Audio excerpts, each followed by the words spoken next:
It is 6 o'clock, and welcome to the regular city council meeting for the City of Commerce, June 20th, 2023. Tonight, we are honored to have Justice of the Peace Carrie Cruz leading our evening's moment of invocation. Mr. Cruz served as the Chief of Police for Commerce Police Department for 27 years and served in law enforcement a total of 34 years. He ran for Justice of the Peace in 2018 and recently completed his first four-year term and was reelected to another four-year term in 2022. Carrie is married to Tracy Cruz, a kindergarten teacher here at Commerce Elementary School for 20 years. They have been residents of Commerce for 19 years now. Carrie Cruz, thank you very much for your service. Please come forward and lead us in the invocation if you would. Mayor. Let's pray. Heavenly Father, we come before you this evening and thank you for all that you've given us and for the many blessings in our lives. Help us to remember your love and grace and be faithful in our service to you. Lord, we ask that you be in the hearts of our council members as they conduct city business tonight and give them the wisdom, strength, and courage to make decisions that will benefit our community as a whole. Bless each one of them for volunteering their time to make Commerce a better place to live, work, play, and receive an education. Lord, be with our city staff, our police officers, and our firefighters as they work to keep our city safe and our city services working efficiently. We pray that you always give us guidance in everything we do. Watch over us and protect us. In Jesus' name, amen. Amen. Thank you, Mr. Cruz. Tonight, providing our Pledge of Allegiance is being brought to us by Brendan Barton of the Boys and Girls Clubs. He serves as the Sports and Clubs Director. He is joined by several of the Commerce Parks and Recreation athletes. Brendan was born and raised in Lake Jackson and came to work for the Boys and Girls Club of America in Greenville just last year. Tonight, Brendan is joined by Kaysen, Jay, Layden, Jamian, Matthew, and Talon. Please join us in the Pledge of Allegiance.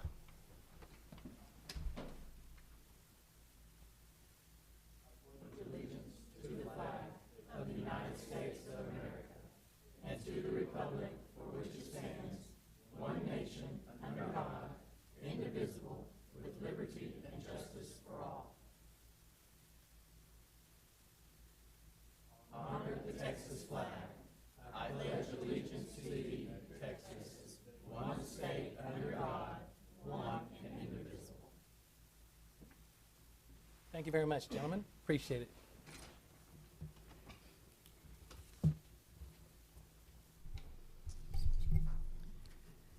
I want to say thank you to the Boys and Girls Clubs and appreciate their service to the community of Commerce. The next item on the agenda tonight is the consent agenda. Does anybody have any questions or concerns with the consent agenda?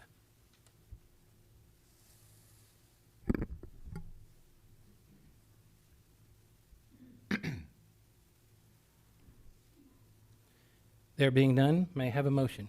Make a motion that we accept the consent agenda as presented. All in favor say aye. Aye. Aye. Opposed, like sign. Motion carries. Thank you very much.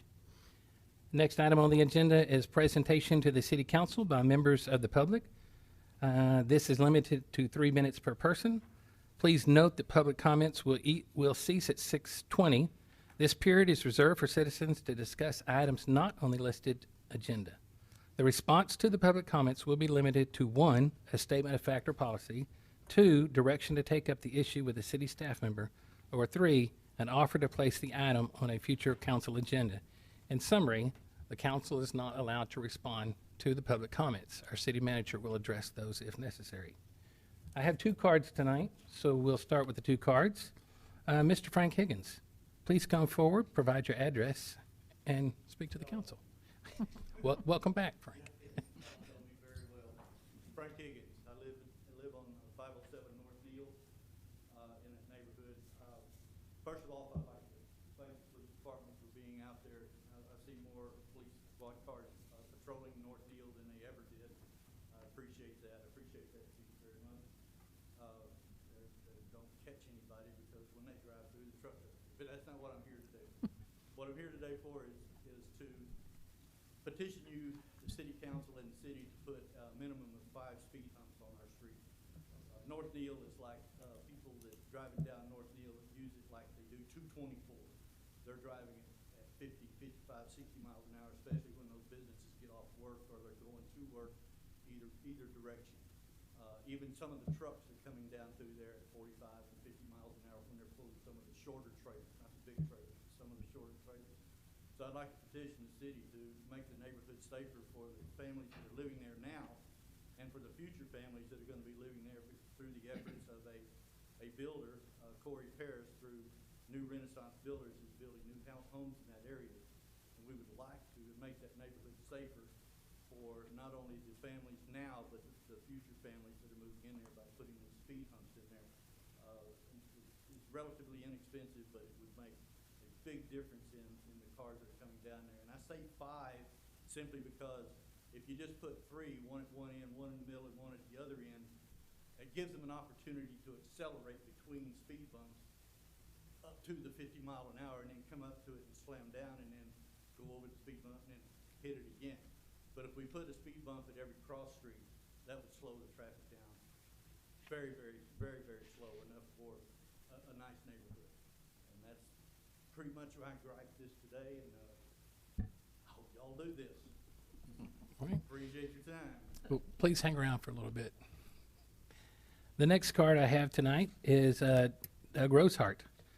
Doug, please come forward and provide us your address and the purpose for your My name is visit. Doug Rosehart. I live at 3807 Sun Hill Drive in Greenville, Texas. And I'm here just as an introduction. I don't know if you've heard or not, but we will have a new state representative in November. November 7th is election. I will be running to fill that spot. And so just as an introduction, I just want to come and say that I'm mostly here to listen and learn, and I want to find out what's happening in the Commerce area. But I am from Greenville. I retired from L3 Harris in 2021. Actually worked for Mayor Reel back then. So we go back a little ways. But worked in the engineering area in that area, and then also was on the city council at one point in Greenville, Texas. So I have some little bit of political background. I've been involved in politics in Hunt County and area for probably 30 years as precinct chairman, election judge, and other types of involvement there. So anyway, I just want to make an introduction. I gave you a copy of my resume there. It's got my email address on the top and contact information. So if you have any questions of me, I would love to hear what the concerns are of Commerce area and how I can be aware of those and hopefully represent you well come November. All right, thank you. Thank you very much, Doug. Those are the 2 cards that I have this evening. Do we have anybody else tonight that would like to address the council?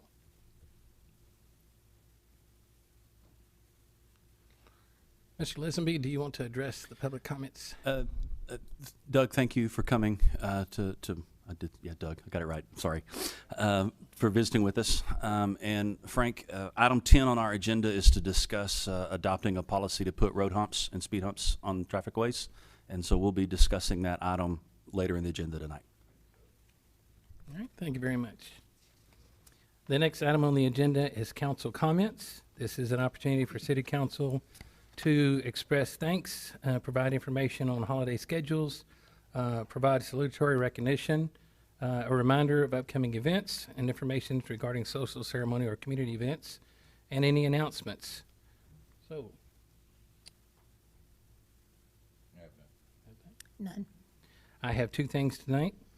The first item is that I want to say that on behalf of the City of Commerce, we appreciate the partnership Commerce has with the Hunt Regional Health Care and their opening of their new Hunt Regional Urgent Care in Commerce out on Highway 224. So I wanted to make note of that. Also wanted to say thank you to the Chamber of Commerce in support of the grand opening of the new Commerce Splash Park located at the Commerce City Park on Park Street. So those are my 2. Sorry? Very well. Moving on to item number 7, the oath of office and appointment of Chief of Police Calais Belitz for the City of Commerce, Texas Police Department. Molly Jacobson, Director of Administrative Services. Sorry, it's my handwriting. I apologize. I can't read my I thought writing. maybe you knew something that we didn't know No. I just can't read my writing. about Molly's future. Before we do the oath, I want an opportunity to try to embarrass Chief Belitz. If you haven't noticed, we instituted a new height requirement to be hired on for the City of Commerce. And so all future hires have to pass a minimum height requirement. Now we'll get sued for violating HR policies. Calais Belitz began working for the City of Commerce in September 2013 as a patrol officer. Within 4 years, May of 2017, Calais was promoted to an administrative sergeant for the Commerce Police Department. Calais began to take on additional responsibilities of being a dispatch supervisor and the emergency management coordinator for the Commerce Police Department in January of 2019. By January of 2021, just 2 years later, he was promoted to an administrative lieutenant within the department. Then in July of 2022, he became the assistant police chief and has been serving in the capacity of interim police chief since February of 2023. Chief Belitz received a bachelor's degree from Texas A&M Commerce and is a master peace officer. Calais and his wife Jennifer have been married for 9 years and share 5 children. The community is fortunate to be served by a leader like Calais Belitz. Congratulations to Chief Belitz.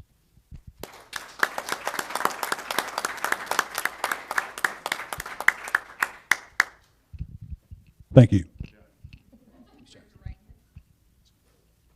state your name. I, Calais Belitz, Do solemnly swear do solemnly swear that I will faithfully execute that I will faithfully execute the duties of the office the duties of the office of Chief of Police of Chief of Police of Commerce Police Department of the state of Texas of the State of Texas and will to the best of my ability preserve, protect, and defend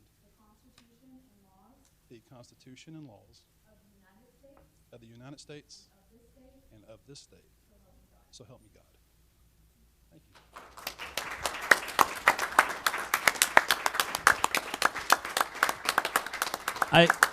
I don't know,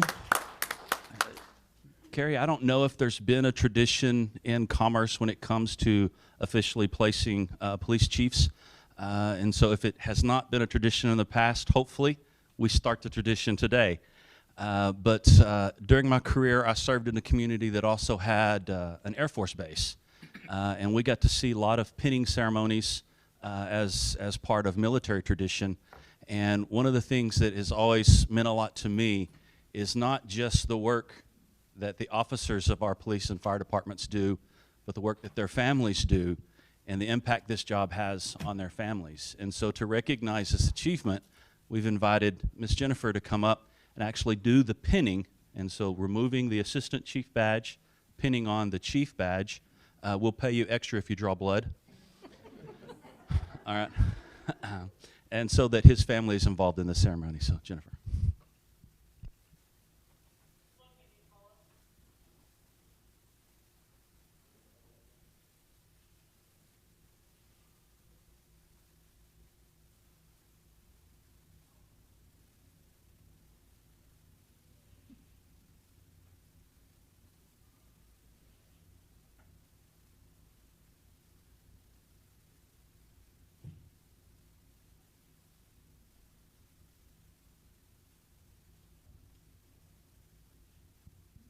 All right. So, Chief, we want to invite your family to come up and take a few pictures.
Present a couple items, so don't run off. Yeah.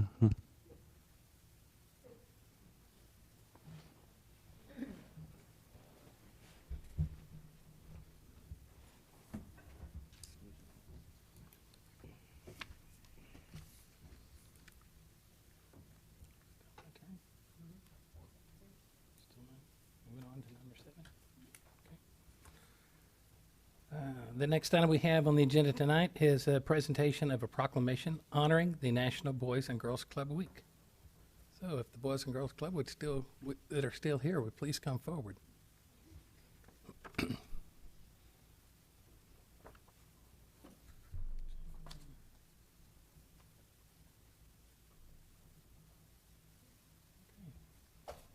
The City of Commerce, Commerce, Texas Proclamation. Be it known to all citizens of the City of Commerce, Texas, whereas the young people of Commerce, Texas are tomorrow's leaders, and whereas many young people need professional youth services to help them achieve their full potential, and whereas there is one Boys and Girls Club in Commerce, Texas that serves more than 300 young people annually, and whereas Boys and Girls Clubs still instill young people with the self-confidence to believe they can succeed at anything they put their mind to and stand at the forefront of efforts in the areas of academic success, healthy lifestyles, good character, and citizenship. And whereas the Boys and Girls Club in Commerce helps to ensure that our young people have a safe, supportive place to spend time and will provide them with the quality youth development programs. And whereas the Boys and Girls Club of Northeast Texas will celebrate National Boys and Girls Club Week with 5,000 clubs and over 2 million more children and teens nationwide. Now, therefore, I, Teddy Real, Mayor of the City of Commerce, do hereby proclaim June 26th through June 30th as Boys and Girls Club Week in Commerce.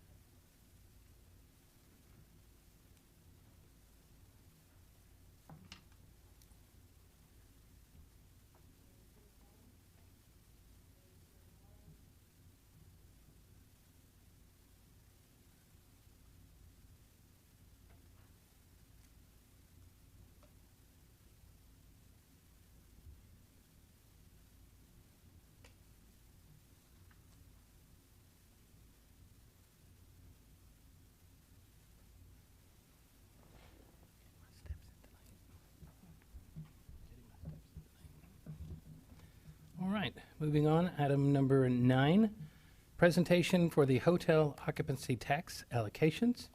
Ms. Campbell, Finance Director.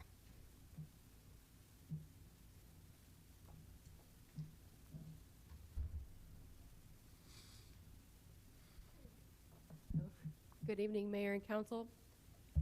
So before we get into what our fund balance is and what our revenue is and how, before you hear presentations from those entities that would like to request allocations, I just want to let you know that during the last legislative session, House Bill 3727 passed, and this bill changed some of the language that is related to our hotel tax and the distribution.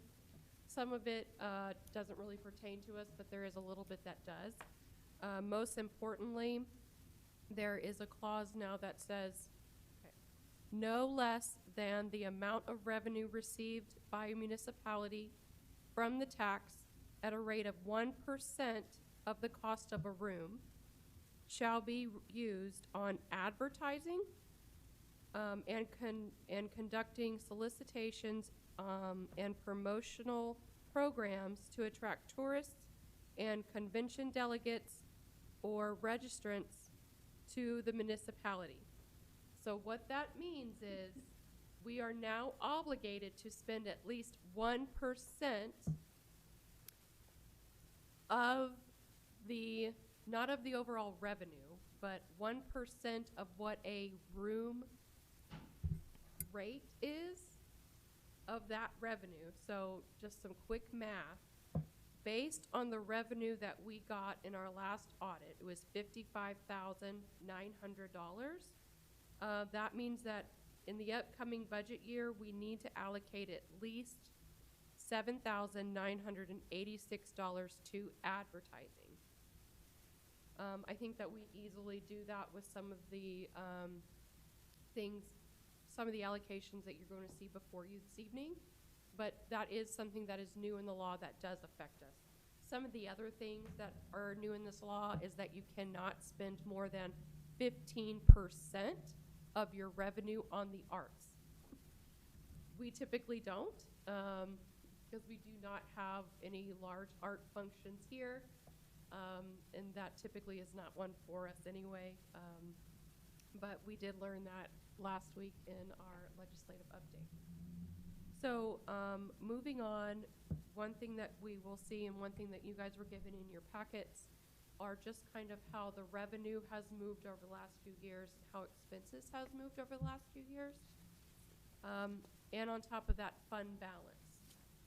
Our fund balance has been growing. In 2023, I'm expecting our fund balance to be around $87,000. And that is because of two reasons. Number one is that we've been getting more revenue than expected. And then also because of some of the allocations that we have budgeted for, not all of the recipients have been requesting 100% of their funding.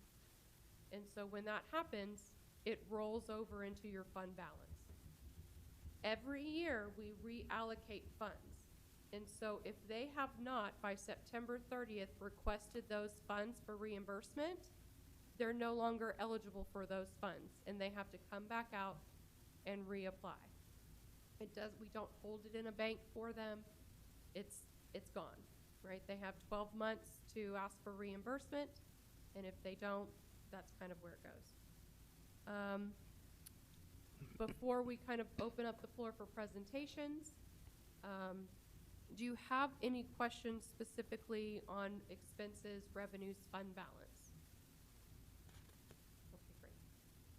I believe Molly has a chart for me that kind of tells you what you guys approved in the budget last year, what's been requested so far this year, and remember the year's not over, they still have 3 more months, and what people have already requested for 2024. So what's been requested for 2024 is, can you put that chart up for me? Oh, okay. So the Chamber of Commerce has requested $15,000. The Children's Museum has requested $12,000. And I want to correct my wording here. I say marketing agreement. We do not have an active marketing agreement with TAMUC. It is just the athletics department asking for funding for $15,000. The Champs Heart of Texas Bowl is asking for $5,000, and we are asking for $18,000 for a portion of the community engagement specialist. So, Mayor, I'll turn it over to you for presentations. Okay. I have a chart right here. That'd be perfect, yes, that would be great. All right, thank you very much. So, folks representing the entities that will be requesting hot funds, I'm going to ask you to come up one at a time, if you would, and please limit your comments to 3 minutes, and then I will ask the next person to come up. So, do we have a representative from the Chamber of Commerce here tonight? Okay, well, you can take them off the list. No, I'm just kidding. The next entity we have is the Northeast Texas Children's Museum. Do we have a representative from the Children's Museum? Please come forward, provide your name, and then any comments or presentation. My name is Charlene Freeman. Anything else? Anything you want to tell us about your request? Okay. I know you have many things to consider with the HOT tax. And one of the things I was glad to read was the information, the hotel tax two-step, because it did give me another perspective of how this can be approached. In this article, Bill Langley, who is the legislative counsel, said that when an attraction is encouraging visitors to a city, this is the very first step of getting heads in the bed. If the Children's Museum gets visitors to Commerce, then the probability of their staying overnight is much greater than if those people never come to Commerce. So the Northeast Texas Children's Museum does bring visitors to Commerce. In 2022, we had 40,000 visitors from 338 different communities. Our goal for 2023 is 50,000 visitors. And at the end of May, a year ago, we had 18,607 visitors. As of May 2023, we are at 23,447 visitors. So we're about 5,000 ahead of where we are a year ago. So the possibility is there that we can reach 50,000 this year. We want visitors to stop at the Children's Museum in Commerce, and then there is at least a possibility that they'll stay overnight. If visitors never stop in Commerce and they travel to the next town, there's no possibility that they're going to stay overnight. And as Bill Longley stated in his article, and I quote, "If a sign," and we use internet signage, "encourages motors to stop in town, whose motorists might stay the night, whereas without the signage they would drive on to the next city." And he says this is exactly what the hotel motel tax, that is what their statute intends. Now, how does the Northeast Texas Children's Museum attract people to Commerce? Well, word of mouth is a biggie. But what we have added in the last couple of years is internet signage. This has been done by Facebook Premium Display, Facebook Newsfeed ads, Messenger ads, Marketplace, retargeting, and Instagram. Our targeted audience is families with young children within a radius of 75 miles. However, we know that the message is traveling even farther than that because we recently had requests from Midland and Waxahachie to take our Mega Lung to their schools. And how did they know about us? We had put an ad on our internet feed that included the Mega Lung. And so it got sent and shared and made it go way to Midland and to Waxahachie. Now, we decided Midland was a little far, but we did take the lung to Waxahachie. It was a long day, but our staff did go there. The Northeast Texas Children's Museum also works with other groups who also attract visitors to Commerce. For the Boat Art Bash, we offer boat art crafts. And for the football games, including the Hot Bowl, I've already talked to Jack Welch, and we will give a discount for anyone who comes and shows a ticket that they are attending any of these other events that might also attract people who might stay overnight. We are also going to have a stamped brochure at our local hotel, which will give them a brochure, bring the brochure, and they can also get a discount at the Children's Museum. We appreciate your support in the past, and we appreciate your consideration of this request tonight. Any questions? Any questions for the Children's Museum? All right. Thank you very much. Thank you. The next entity on the list is Texas A&M University Commerce. Do we have a representative from TAMUC? There being none, do we have a representative from the Champs Heart of Texas Bowl? There being none, do we have anybody from that can address the Parks and Recreation? Mayor, I'll tackle that one. During last year's allocation, there was some residual funding that was designated for improvements to the baseball fields in order to host tournaments, because it's been a number of years since we've hosted any tournaments. And so the allocation was $6,000. We did not and have not spent the majority of that $6,000, but we did spend $1,370, and we were able to host a preseason tournament and 2 postseason tournaments. And so we had 3 different tournament events happen at our baseball fields. There are a number of other improvements that we could make to the fields, but they would exceed the amount of this funding, and so we haven't taken those on at this point. We are not requesting funding from HOT for the next fiscal year. Okay, thank you very much. The last entity on the list is the City of Commerce, requesting HOT funds for a community engagement specialist. Mayor, Council, Howdy Lisenby. One of the things that we've discovered in our research is that communities have begun to use hot funds to increase the activity and the efforts that the cities place, marketing, promoting, and looking for tourism opportunities. And so our community engagement specialist, Ms. Kayla, was working for us while she was a student as an intern on a part-time basis. She recently graduated from the university with her degree, and we had an opportunity to keep her and move her into a full-time position. And so we've created the position and we've expanded her job responsibilities to include marketing and tourism promotion. And so there's a number of activities that we'll be taking on this year that are strategically focused on marketing our community across the region, across the state, and to try to promote tourism, as well as promote participation in the other entities that are holding events within our community. And we feel that the effort that she brings will amplify and complement the work that some of these other entities are doing. And so we're requesting a third of her salary be coming from hot funds, which is consistent with what other communities are doing. And so that is the nature of the request from the city. Are there any questions from Mr. Lisenby?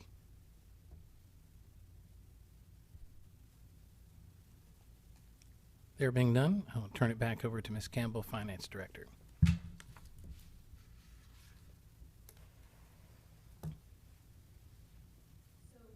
In the past, what has happened is that we have allocated based on the estimated revenue that we think that we will be getting every year. I'm estimating 40,000 for next year, and that's the main reason why is because we know that the Magnuson is going under some remodeling. And so we have seen a dip in their hotel occupancy tax from last year to this year so far. And so I don't want to overestimate their revenue and then we not have enough revenue to cover. Another thing on your hotel tax is that if you do have the fund balance, we've done it in the past where we save that fund balance for a large project. We did a hotel feasibility study that came out of this hotel fund. And so I don't recommend growing a very large fund balance. It's not necessarily necessary for this, but if there is going to be a large project in the future, that's what that fund balance can be used for. I recommend, other staff recommends that we allocate the $40,000 of revenue that I'm budgeting for next year. Okay. Council, we have no action tonight. Do we have any questions for Ms. Campbell?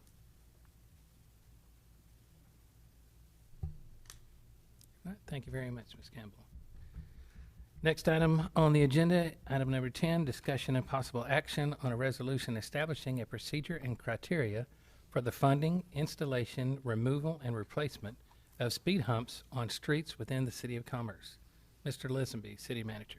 Mayor, Council, I believe it was back in 2021, we brought this matter before the council for consideration. At that time, staff had received a number of requests from individuals to have speed bumps placed in their residential neighborhoods, and the city did not have a clear policy on how to handle those requests.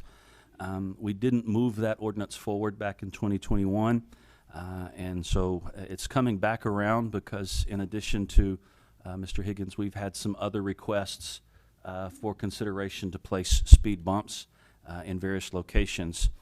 As a matter of clarification, as traffic engineers tend to be, they're very specific in the language that they use, and they make a clear distinction between speed bumps and speed humps. A speed bump is higher and much more noticeable and is intended to be used in parking lots, not on streets. Speed humps are not as drastic, but they are intended to be used in lanes of traffic. One of the reasons you don't want a speed bump in the middle of a traffic lane is because emergency services vehicles have to travel through that area. And if you've got an ambulance carrying a patient and they hit a speed bump at too much speed, you'll throw the patient off the gurney. And so speed humps are recommended for traffic lanes rather than speed bumps. Since the City of Commerce does not regulate parking lots, we're only going to be looking at a proposed policy for speed humps, which are a different traffic control device. There is a document from the International Transportation, the Institute of Transportation Engineers, to Mr. Higgins' point. From an engineering point of view, they recommend that they be spaced between 260 to 500 feet apart, because if there's a greater distance, then it actually has an adverse effect on traffic speeds.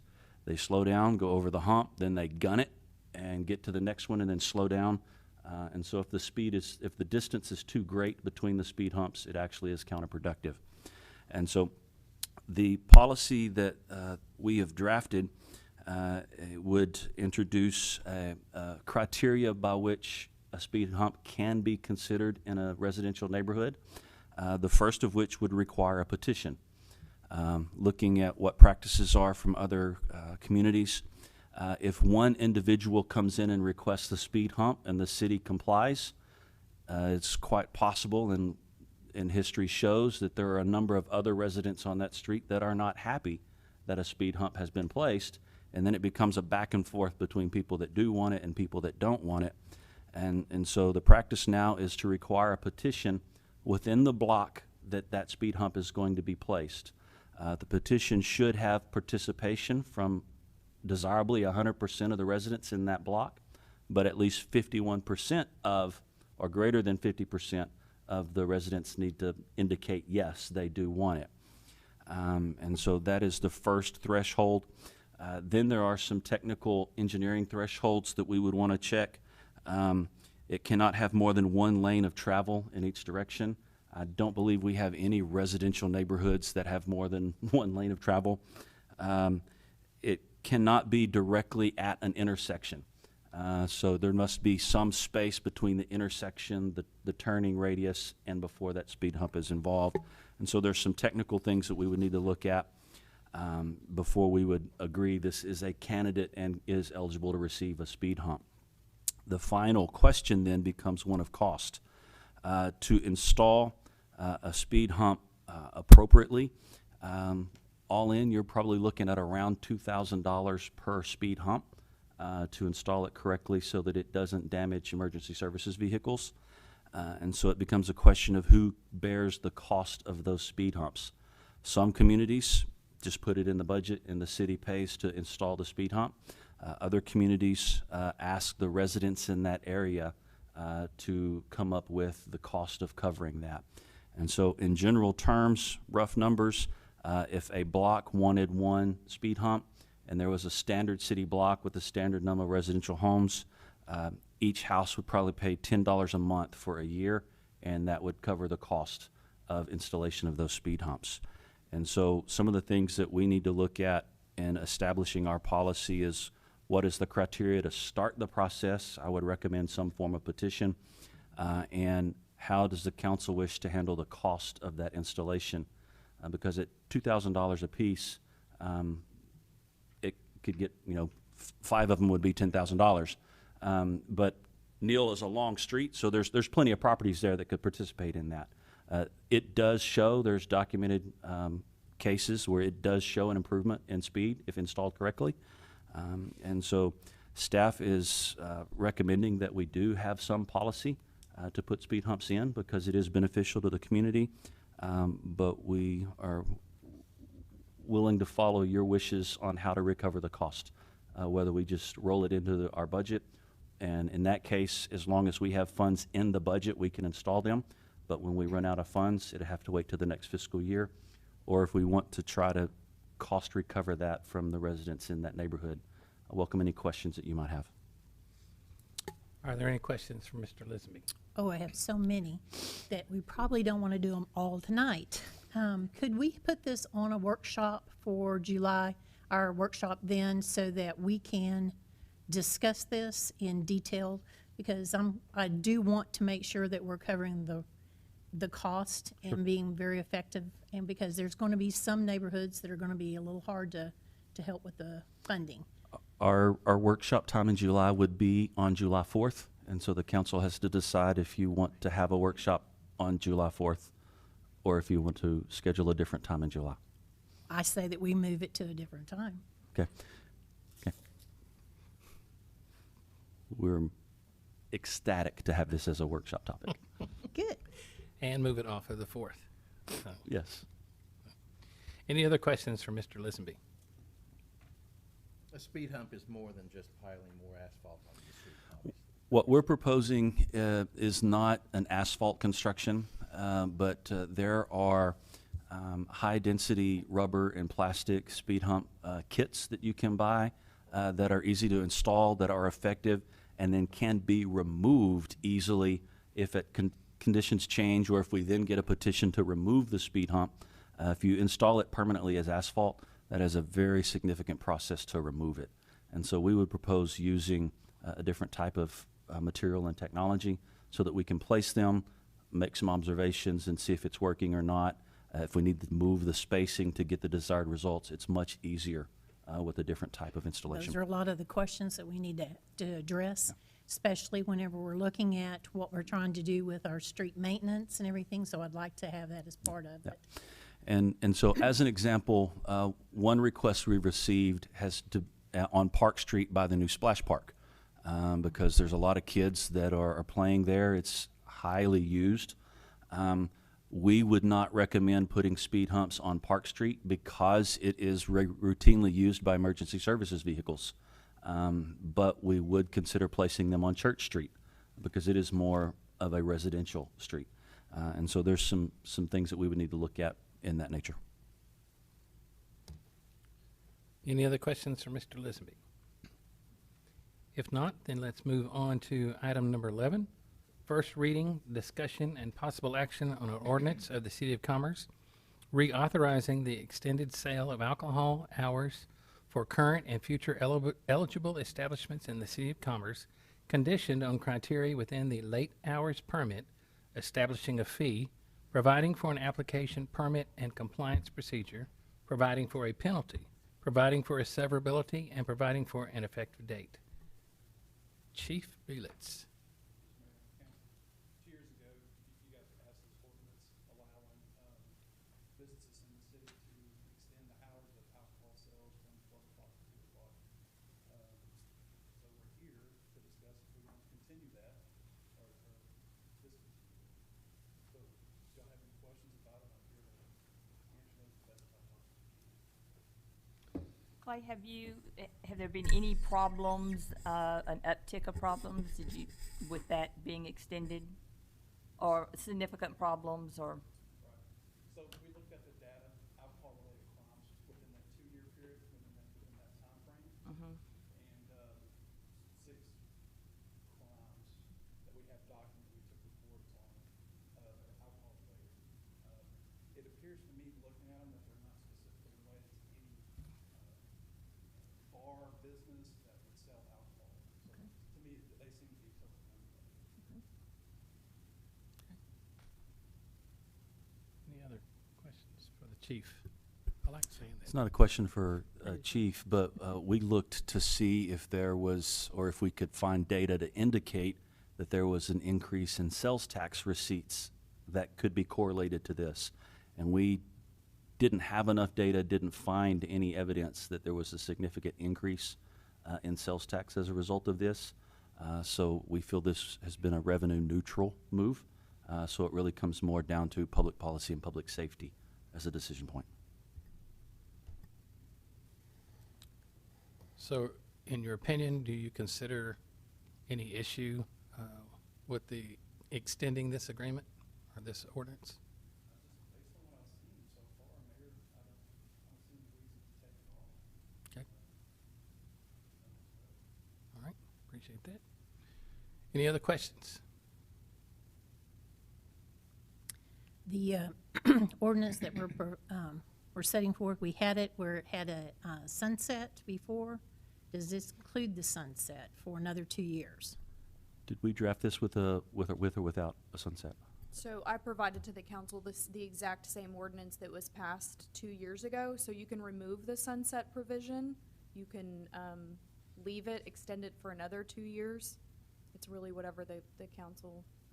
I like the Pleasure idea is. of a 2-year review, if I you do will. too. That's what we Agreed. end up doing, because life can change. 2 years is a long time, so.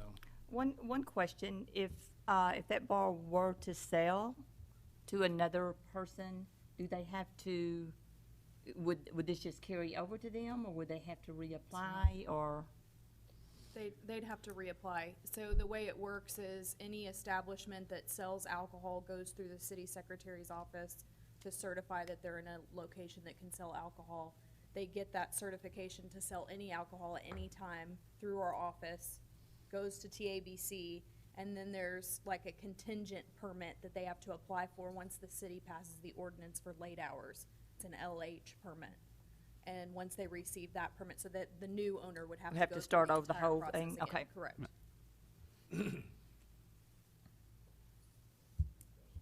Any other questions? This is the first reading. Do I have a motion? I move that we accept the ordinance as presented. Second. All in favor say aye. Aye. Any opposed, like sign. Motion carries. Thank you very Just to much. clarify, you all want to leave a 2-year. Yes. Yes. Yes. Thank you very much, Chief. Okay. Item number 12, second reading, discussion and possible action on an ordinance of the City of Commerce, amending the Code of Ordinances of the city by amending Chapter 10, Animals, Article 3, Rabies Control, Section 10-56B, Adoption of State Rabies Control Act. Administration of article of the Code of Ordinances of the City of Commerce is hereby amended to be and read as follows, with all other sections and subsections not expressly amended hereto to remain in full force and effect. Chief Belitz. So this is changing the language in the original ordinance that was passed, changing it from the Director of Public Safety to the police chief. So that's why I'm asking you guys to pass that to the police chief for his designee. Any questions for the chief?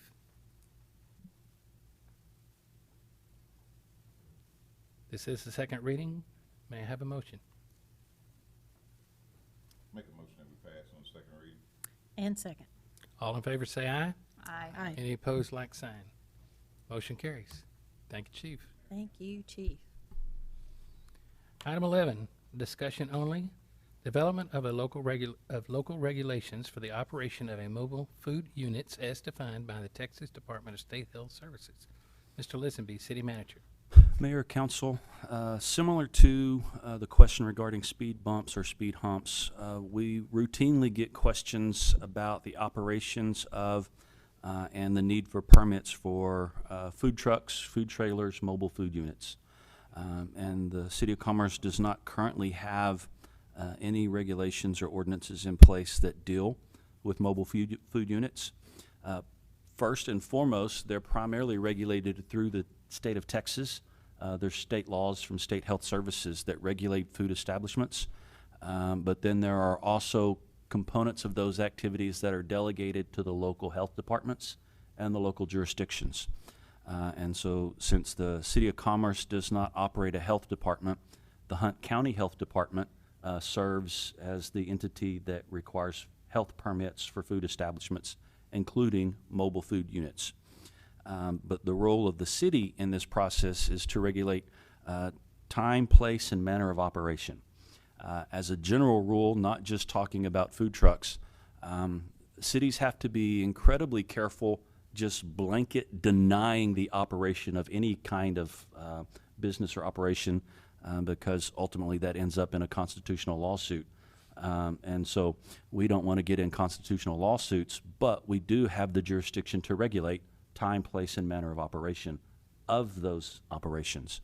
And so while the city does not issue health permits to regulate the safety and the delivery of the food, we do have the ability to issue permits in time, place, and manner of operation.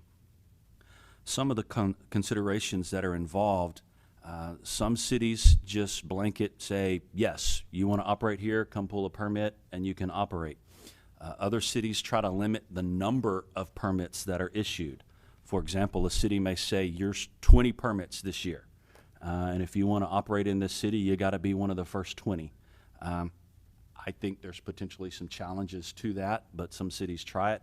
I'm not a fan of capping it because I think if you're number 21 and you didn't get it, there's room for a legal challenge there, and I don't want to have to fight that legal challenge. I love Charles, but I don't want to pay him to fight that legal challenge.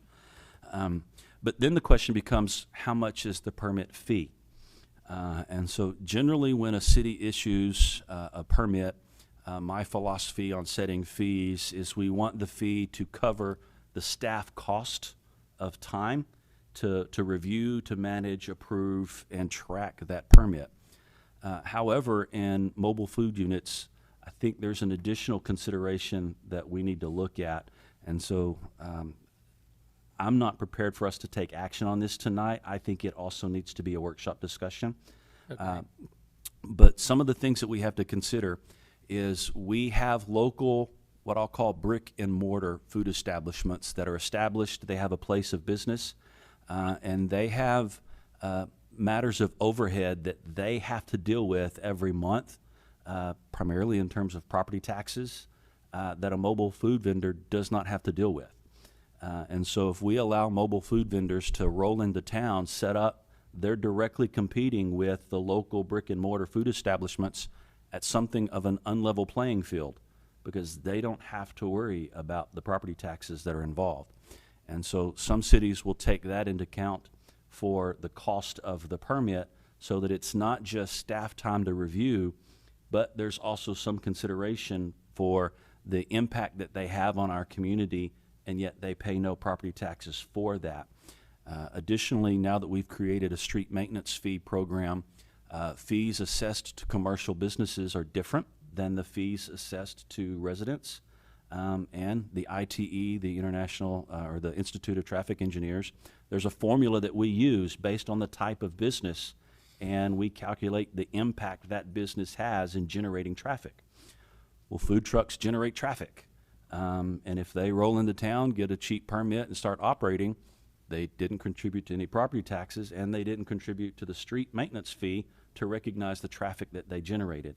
And so all of that needs to roll into what we set those permit fees at.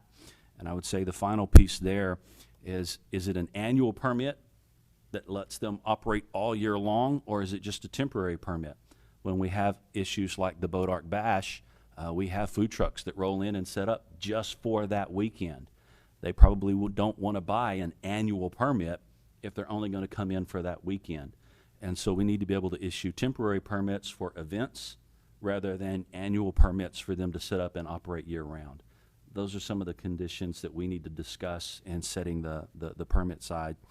But all of the research we've done, and I do want to recognize Jeff works with me, has done a tremendous amount of research into state laws and other community regulations on mobile food units. So I don't want to pretend like I'm the one that did all the research. Jeff did all the research. I'm just now here taking the credit for it.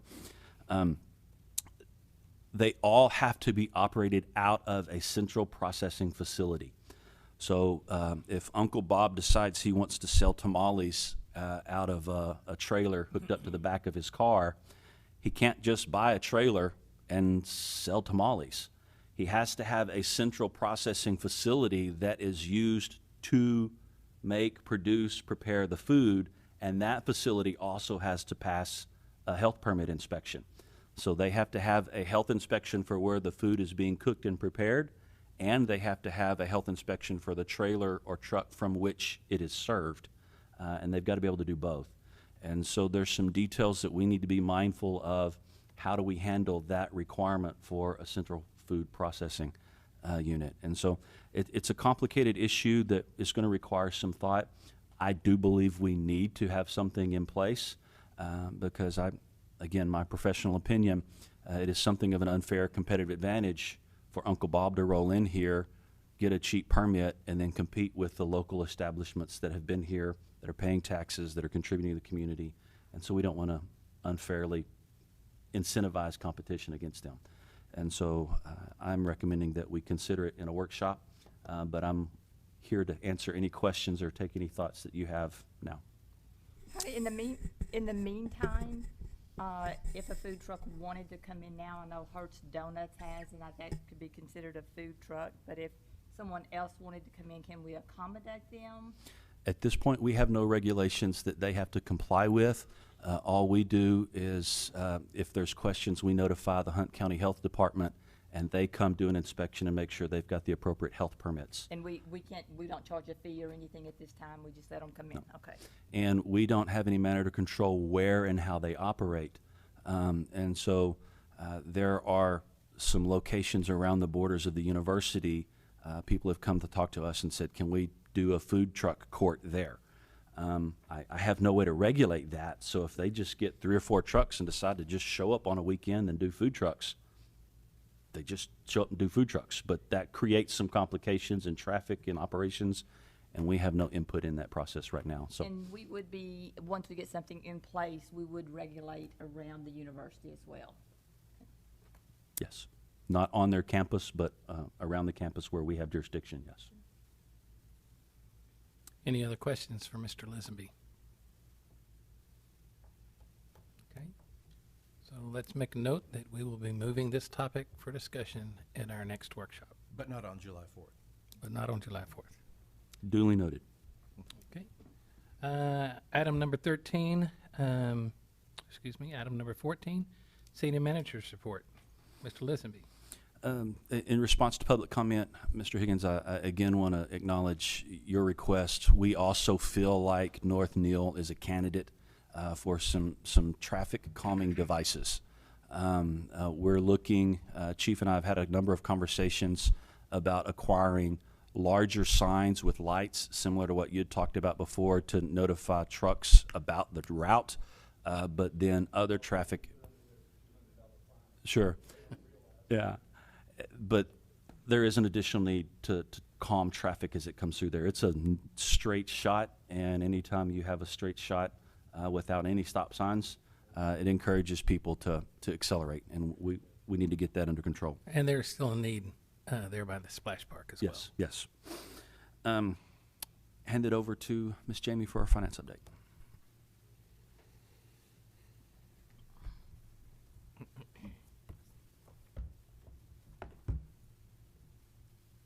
So, hello again, Mayor and Council. So I want to apologize. I realize now that I did not give you any information on the city sanitation rate adjustment. I just decided to surprise you, I guess. So back in January, we did get notified by city sanitation that they would be requesting another rate adjustment. Based on their current contract, they are allowed to do that once a year. And once they notify us, it's like a 6-month, we have 6 months to kind of prepare for it. And it's based on the CPI, which is a Consumer Price Index. The Consumer Price Index was 6.5%, but they have only asked for an increase of 4.5%. It's actually not an action item by the council because it's written into the contract that whatever that CPI is, that's what they get. And so they did not ask for the full CPI, so they've asked for the 4.5. I have not had the chance to actually redo their Schedule A that will go into their contract.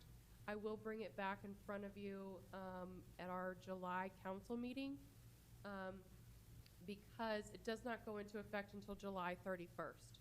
And so you guys will have a chance to put your eyes on it and see what their changes actually will be at our next council meeting, but I do just want to let you know that this is coming. This is not something that at this time we are passing on to the our citizens and our residents. This will be the second adjustment during this new contract, new work contract. And so the reason why the contract is written this way is because they had gone 8 years so long without any kind of adjustment. When we went through renegotiations, it was such a large adjustment. And we don't like having to pass that large adjustment on to our citizens and our residents. And so, you know, we're still working on the budget for next year. We're still reevaluating everything. And so I don't want to speak out of turn.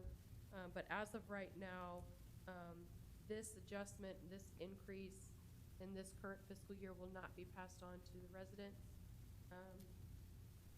So Howdy and I are still reevaluating everything. But the rate increase will go into effect July 31st. And so at that time, I'll let hopefully, in August, I can, if you would like, I can probably better show you if we're breaking even or where that's kind of falling out. Any questions on this rate adjustment? Okay. So, moving on to our property tax. So we have reached around 97% collections on our budgeted property tax. We only have about $110,000 left till we hit our budgeted property tax revenue. And if you remember, we only budget about 98% of our total tax levy. We always expect about 2% of people won't pay their property tax, and that's actually a really good number. It's very healthy.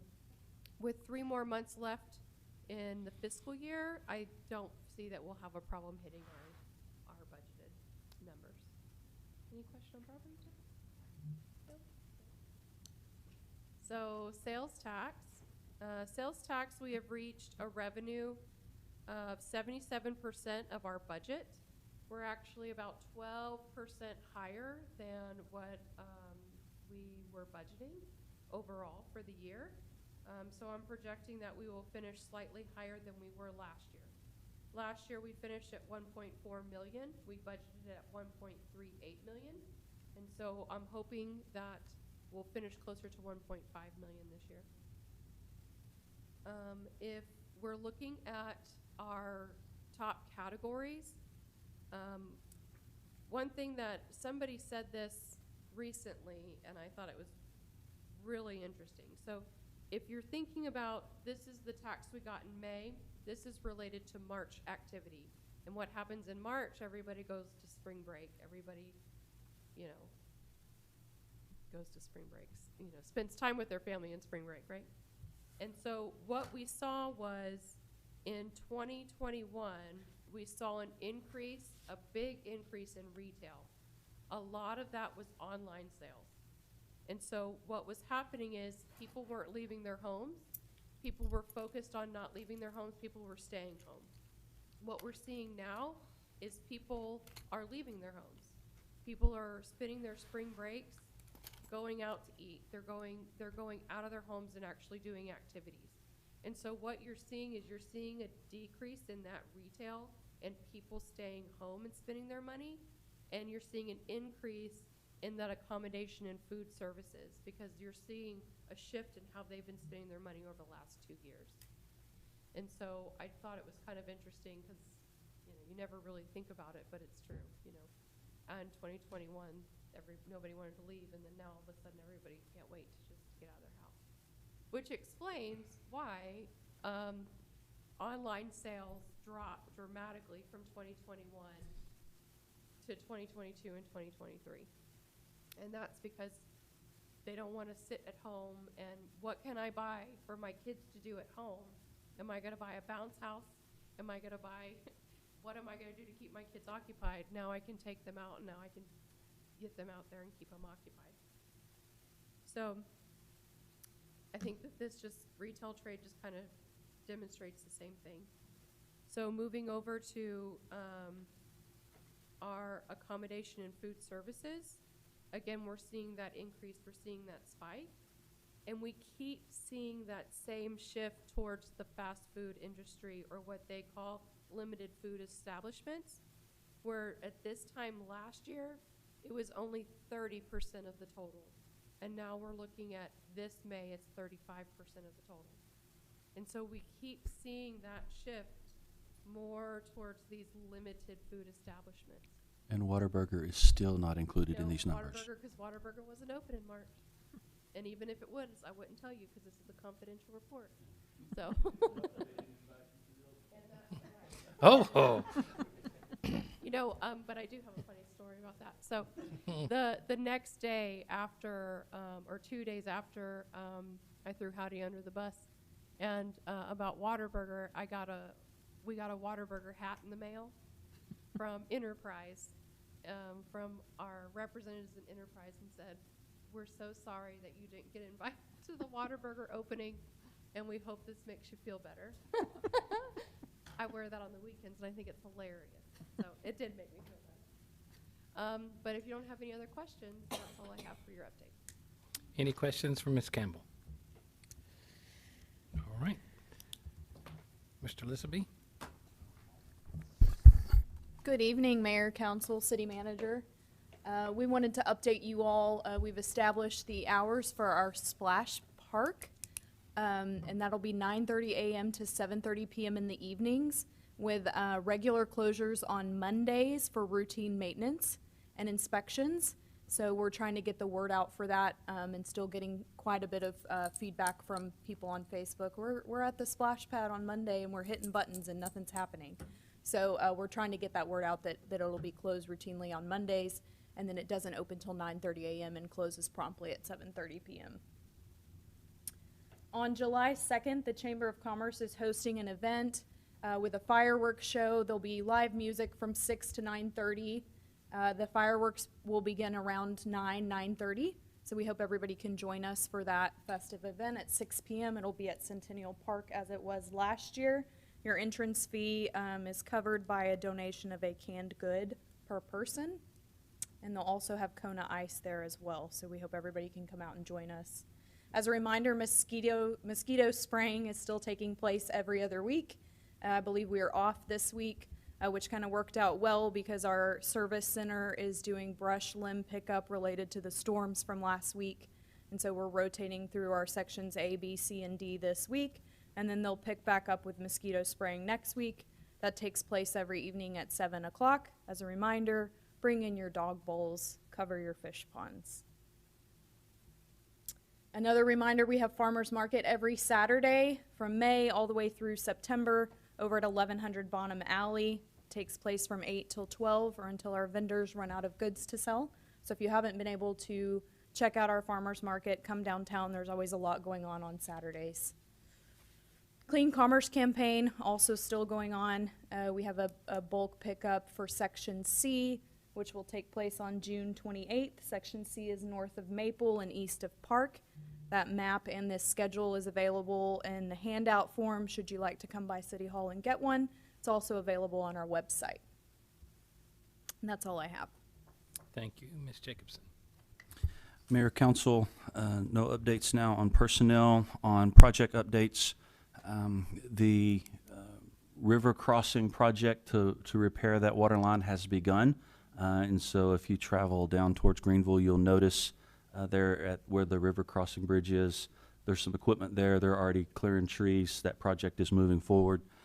Contractor tells us that they'll likely have everything in the ground probably within 40 to 45 days. We're hoping to get that repaired and online before we get into the heart of summertime demands because that leak continues to intensify and the volume of water that we're losing every day there at the river just continues to grow. It's a significant concern and something that we're working on closely. The animal shelter project continues to move forward. We're working with the county to work out the details of their participation. They're helping us with some of the construction efforts with in-kind contributions to move dirt, which the value of them cutting that land down and getting it approximately at grade is going to save us about $200,000 on our construction project. And so to recognize the contribution they're making, we're making sure that we have capacity in the facility for the agreement we have to provide services to county residents. And then I have no other project updates of material. Well, I will say at the water treatment plant, the new filters, the 3 filters have been completed and are now online, and we're operating out of the 3 new filter bank, and they're getting ready to take the other 3 down and start that repair process.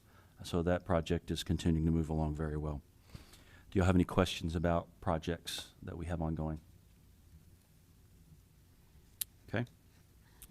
Lastly, intergovernmental events and issues. Doug, I want to thank you for being here today, and so I'll take the opportunity to briefly step on a soapbox. We attended a legislative update last week since the legislative session has adjourned They're now in special session, but the regular session has adjourned. Has been happening in the last number of sessions. There were a number of bills that were introduced that were blatantly anti-local municipality. And because of things that are beyond our control, we didn't have a representative that could be there to vote on our behalf on these issues. And so I feel like the citizens of our district were not served well because we didn't have anybody present to vote on our behalf. But the theme that continues to happen, everybody, well, I don't want to say everybody, but most people agree that the best source of control is at the most local level. And so the state of Texas does not want Washington, D.C. dictating what we do. That seems to be a very strong preference. However, the state legislators then turn their brain off and decide that the best place for legislation at the local municipal level is in Austin, Texas. And so every year, every cycle, they pass more and more bills that remove our ability to exercise local control within our community. And so the residents of Commerce, who should have a say in how Commerce operates, how Commerce lives, we're losing more and more of our own ability to regulate and make decisions for ourselves. It's being stripped away from us and moved down to Austin, and that is a very disturbing trend. There was specifically some super preemption bills that you've probably heard of this session that passed that blanket stripped away a lot of our authority as a home rule municipality. Cities in Texas are created by the state through the Texas Constitution, but once a city reaches 5,000 population, they have the option to elect and have a local charter that gives them home rule authority. And Austin continues to strip away our home rule authority and move us back to being general law cities. And that is a disturbing trend. And if elected, I hope you'll consider us in helping us fight that trend, because we want to maintain the ability for our citizens to have a say in how we regulate our own community. We don't want to be Austin. We want to be Commerce, and we want our citizens to be able to vote and make decisions that are best for Commerce. And so I'll step off my soapbox. Thank you. Additionally, Mayor, I had an opportunity to travel to an annual conference. It's called the International Town and Gown Association. Dr. Cephas Archie and I from the university traveled to this conference. He and I found this organization because local communities that host large state universities across the nation have a very common series of concerns. And at this conference, we talked to representatives from the University of Alabama, from the University of Georgia, from the University of Clemson. I met the city manager from Clemson, University of Ohio, the University of Iowa.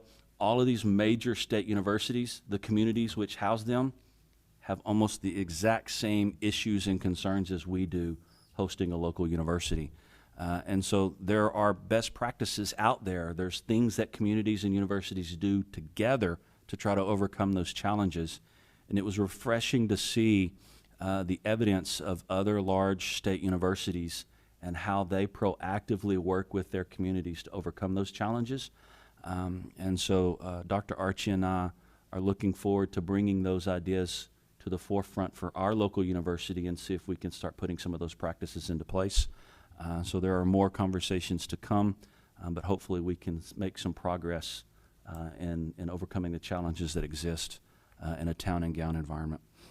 I have no other updates and would be happy to answer any questions. Any questions for Mr. Lisby? There being none, we do have a need to recess into executive session tonight. Item 15, recess into executive session pursuant to the Open Meetings Act, Chapter 551, Texas Government Code. The City Council will recess into executive session to discuss some issues. So I need a motion to recess. Second. Second. All in favor say aye. Aye. Pose like sign. Motion carries. At 7:15, we are recessed into executive session.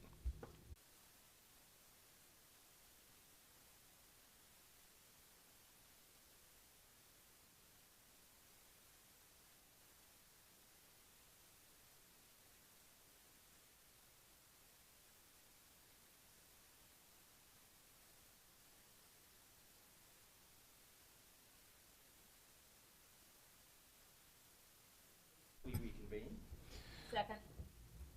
All in favor, say aye. Aye. Pose like sign. So at 7:40, we are back in session. Having nothing to report from our executive session, I need a motion to adjourn. All in favor, say aye. Aye. Pose like sign. Motion carries. So at 7:41, we are recessed.